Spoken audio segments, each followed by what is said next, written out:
നിങ്ങളുടെ ഇഷ്ട പരമ്പരകൾ എക്സ്ക്ലൂസീവായി സൺ നെക്സ്റ്റ് ആപ്പിലൂടെ തികച്ചും ഫ്രീ ആയി. ഇപ്പോഴേ ആപ്പ് ഡൗൺലോഡ് ചെയ്യൂ. ക്രിസ്റ്റിക്ക് ഓർമ്മയുണ്ടോ? ഈ ജയറാം നമ്മുടെ അരികിൽ വന്ന ആദ്യ നാളുകളിൽ തന്നെ ഞാൻ പറഞ്ഞു ഇവനൊരു ലവർ ഉണ്ടെന്ന്. എന്റെ ഒരു പ്രഡിക്ഷൻ. കാരണം ഉള്ളിലൊരു പെണ്ണ് കയറി കൂടിയതിന്റെ ചെറിയൊരു തിളക്കം അവന്റെ കണ്ണുകളിൽ കാണാമായിരുന്നു. അത് ആത്മാർത്ഥ പ്രണയത്തിന്റെ ലക്ഷണമോ? നോക്കണ്ട, നിന്റെ കണ്ണില് തിളക്കം പോയിട്ട് ഒരനക്കം പോലും ഞാൻ ഇന്നുവരെ കണ്ടിട്ടില്ല. നിങ്ങൾക്കെന്താ കുടിക്കാൻ എന്തെങ്കിലും വേണോ? വേണ്ട, മാഡം വിളിപ്പിച്ചത് എന്തിനാണെന്ന് പറഞ്ഞാ മതി. വിളിപ്പിച്ചത് എന്തിനാണെന്ന് ജയറാം പറഞ്ഞില്ലേ? ഇല്ല, മാഡത്തിനൊന്ന് കാണണമെന്ന് മാത്രമേ പറഞ്ഞോളൂ. അതത്ര ഗൗരവമുള്ള വിഷയമൊന്നും അല്ല ജാനകി. എന്നാ ഗൗരവമുള്ളതാണ് താനും. ജാനകിയെ ജോലിക്കെടുക്കുമ്പോ ഒരു പാവപ്പെട്ട വീട്ടിലെ കുട്ടിയാണെന്ന് മാത്രമേ ജയറാം പറഞ്ഞിട്ടുള്ളൂ. ഈ അടുത്താ ഞങ്ങള് ഡീറ്റെയിൽസ് എല്ലാം അറിഞ്ഞത്.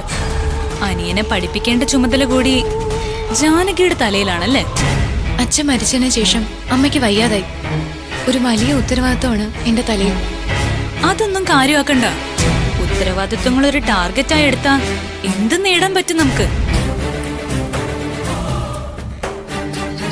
അനിയനെ കരപറ്റിച്ചിട്ട് മതി വിവാഹം എന്ന് തീരുമാനിച്ചാ നല്ല പ്രായമൊക്കെ അങ്ങ് കടന്നു പോവും, അല്ലേ ക്രിസ്റ്റി?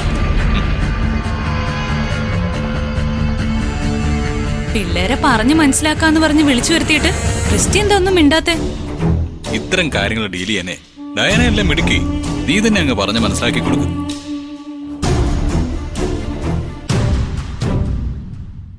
കേട്ടോ ജാനകി, നമ്മുടെ കമ്പനിയിൽ നിന്നാ നിങ്ങൾക്ക് എന്താ വേണ്ടെന്ന് വെച്ചാ ഞങ്ങൾ തന്നെ അത് ചെയ്തു തരും. അല്ലാതെ വേറെ എന്തെങ്കിലും ഉദ്ദേശം ഉണ്ടെങ്കിൽ ബെസ്റ്റ്. ക്രിസ്റ്റി മിണ്ടാതിരിക്കുന്നത് തന്നെയാ നല്ലത്. ഞാൻ പറഞ്ഞോളാം. വേറൊന്നുമില്ല മോളെ. ഇന്നലെ ഞങ്ങള് സംസാരിച്ചപ്പോ ഒരാലോചന. ദേ, ഈ ജയറാമിനെ ഇങ്ങനെ വിട്ടാ പറ്റില്ലല്ലോന്ന്.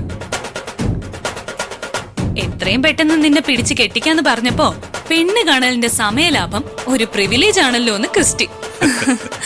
നീ എന്ത് പറയുന്നു? നമുക്കൊന്ന് സ്പീഡപ്പ് ആക്കിയല്ലോ ജാനകി. അതിനൊന്നും ഞാനിപ്പോ മെന്റലി പ്രിപ്പയർഡ് അല്ല.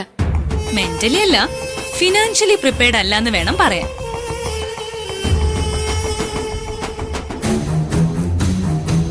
അത് പറയാൻ തന്നെയാ ഞങ്ങൾ ജാനകിയെ വിളിപ്പിച്ചേ.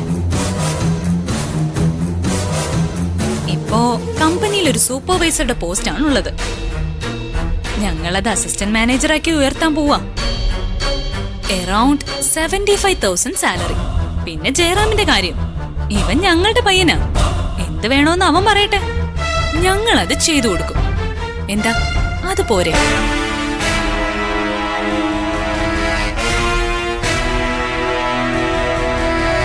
പിന്നെ ജാനകിയുടെ പ്രശ്നം എന്ന് പറയുന്നത് അമ്മയും അനുജനും ആണ്.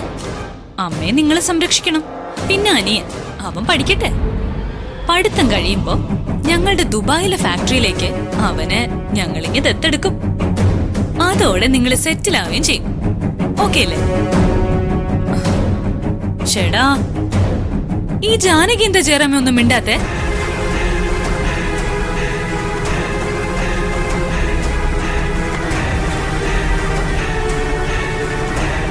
ഇത്രയൊക്കെ ഫേവർ എന്റെ കുടുംബത്തിന് വേണ്ടി മാഡം ചെയ്യണമെങ്കിൽ അതിനൊരു കാരണം കാണുമല്ലോ. അത് ഇതുവരെ മനസ്സിലാകാത്തത് കൊണ്ടാണ് ഞാൻ മിണ്ടാതെ നിന്നത്. കാരണം ഉണ്ടാകണമല്ലോ. ഒരു പാലം ഇട്ടാ അങ്ങോട്ടും ഇങ്ങോട്ടും പോകണമെന്നല്ലേ പ്രപഞ്ച നിയമം? ഒന്നുമില്ല, ഒരു സിമ്പിൾ കാര്യം തുറന്നങ്ങ് പറയാം. ഞങ്ങള് ബിസിനസ്സുകാരാണ്. സത്യസന്ധമായി ബിസിനസ് നടത്തിയ ഇന്നത്തെ കാലത്ത് ഒന്നും ഉണ്ടാക്കാൻ പറ്റില്ല. എന്തെങ്കിലും ഉണ്ടാവണമെങ്കിൽ നിങ്ങളെപ്പോലെ ആരെങ്കിലും ഒക്കെ സഹായിക്കണം. ചില സൈഡ് ബിസിനസ്സുകളൊക്കെ നടത്തേണ്ടി വരും.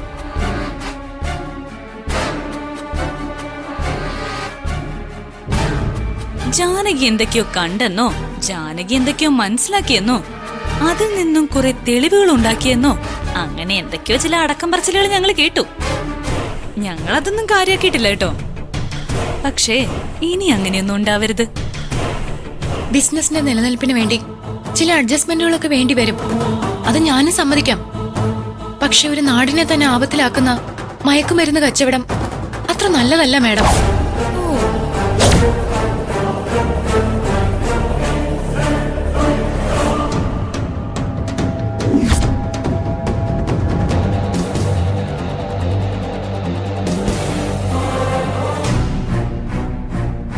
കഴിഞ്ഞ കുറെ നേരമായി ഞാൻ പറഞ്ഞതും വാഗ്ദാനങ്ങൾ മുന്നോട്ട് വെച്ചതും ഭയന്നിട്ടൊന്നുമല്ല, അനുനയിപ്പിക്കാൻ ശ്രമിച്ചത്.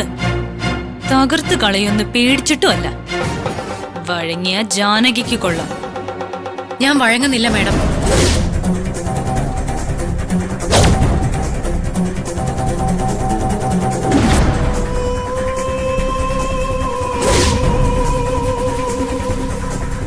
ജാനകി, മാഡം പറയുന്നത് അനുസരിക്ക്. അതാണ് നമുക്ക് നല്ലത്. ജയറാം ഇത് എന്തറിഞ്ഞിട്ടാ സംസാരിക്കുന്നേ? ഇവര് നടത്തുന്ന കള്ള ഇടപാടുകളെ കുറിച്ച് മുഴുവൻ ജയറാമിനോട് ഞാൻ പറഞ്ഞതല്ലേ. ഞാൻ പോലീസിൽ കംപ്ലൈന്റ് കൊടുത്തിട്ടുണ്ട്. നോക്ക്, ഇവർക്കെതിരെ ഏതറ്റം വരെയും ഞാൻ പോവും. അല്ലെങ്കിൽ ഈ ബിസിനസ് നിർത്തുവാണെന്ന് അവർ സമ്മതിക്കട്ടെ.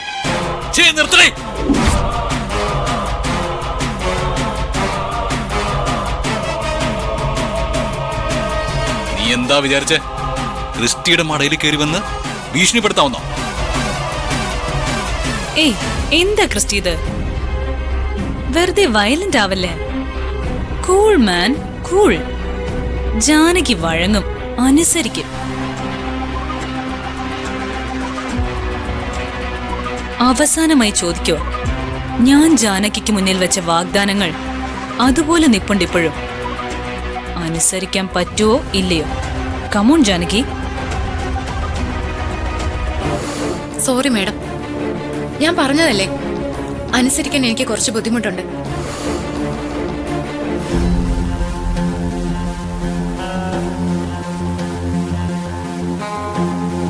ഈ കേസ് വിട്ടേക്ക് മാഡം. നമ്മളെ നന്നാക്കിയെടുത്ത് അടങ്ങൂന്ന ശപഥം ചെയ്തിറങ്ങിയ കിടാവായി കുട്ടി. ക്രിസ്റ്റി, എന്റെ റോള് കഴിഞ്ഞു. ഇനി ക്രിസ്റ്റിയുടെ ഉഴവ. എന്താ വേണ്ടതെന്ന് വെച്ചാ ക്രിസ്റ്റിക്ക് തീരുമാനിക്കാം.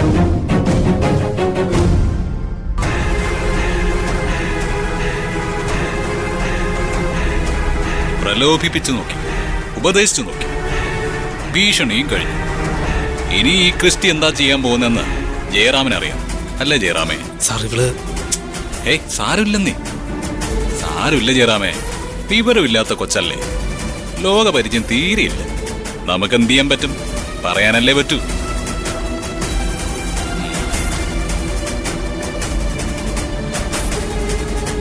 ഇനിയിപ്പോ എന്താ വേണ്ടെന്ന് വെച്ചാ തീരുമാനം എന്റേതല്ല, മാർട്ടിയുടേതാ.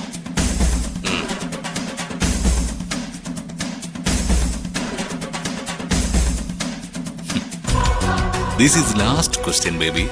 ഞാൻ പറയുന്നത് അനുസരിക്കാൻ പറ്റുമോ ഇല്ലയോ?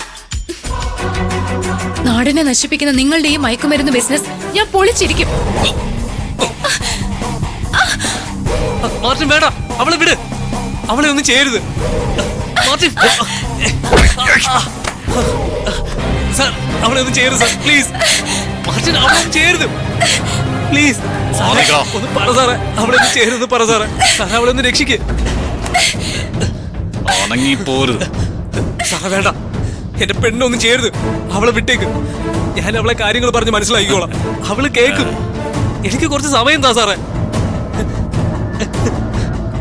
എല്ലാത്തിനും അതിൻ്റെതായ സമയമില്ലേ ദാസ? സോറി ജയറാമേ, അതങ്ങ് കഴിഞ്ഞുപോയി. ഇനിയൊരു റീടേക്കിന് സമയമില്ല ബ്രദർ. സോറി.